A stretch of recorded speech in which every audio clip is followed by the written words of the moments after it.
What's this? One of Bluto's tricks? I'm in the wrong movie. What is aspect ratio? In regards to movies, aspect ratio is the proportional relationship between the height and width of the image that you see on screen. But perhaps the more important question is why?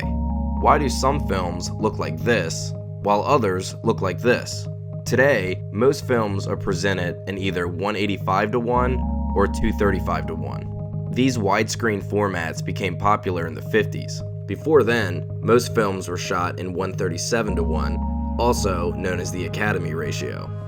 Nowadays, filmmakers can pretty much shoot their films in any aspect ratio they want. Some filmmakers choose an aspect ratio based on the time period that their film takes place. Others find an aspect ratio that they love and stick with it. For example, David Fincher shoots exclusively in 235:1, which accommodates his sleek cinematography and wide environments. On the other side of that spectrum, Andrea Arnold prefers older, boxier formats to create claustrophobic worlds.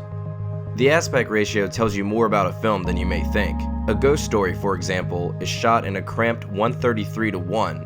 This expresses how the main character feels trapped, and we feel the same way. What's really interesting about this particular film is how the corners of the frame are rounded. Invoking the nostalgia of an old photograph, this makes the film feel like a memory. The Hateful Eight was shot in the ultra-wide 276:1. Not only does this complement the beauty of the snowy vistas, it also enhances the feelings of paranoia and uneasiness once we get inside the house. A growing trend in filmmaking is the use of multiple aspect ratios throughout a single film. Sometimes this is done to distinguish different time periods. Other times it's due to switching between IMAX and standard cameras. But the most interesting cases are when the change is done to create a feeling. The change can be done in a very obvious and self-aware fashion, like in Xavier Dolan's Mommy, where the character literally stretches the screen. The expansion feels like a breath of fresh air as we break confinement. We feel the same release that the character does. Or the change can be extremely subtle, like in Trey Edward Schultz's It Comes at Night.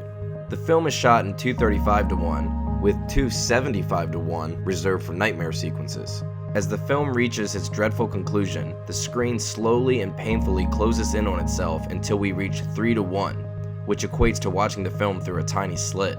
The transition is so subtle that you probably don't even notice it, but you surely feel it. Reality has now become the nightmare. Though it often goes unnoticed, aspect ratio is a crucial element of visual storytelling.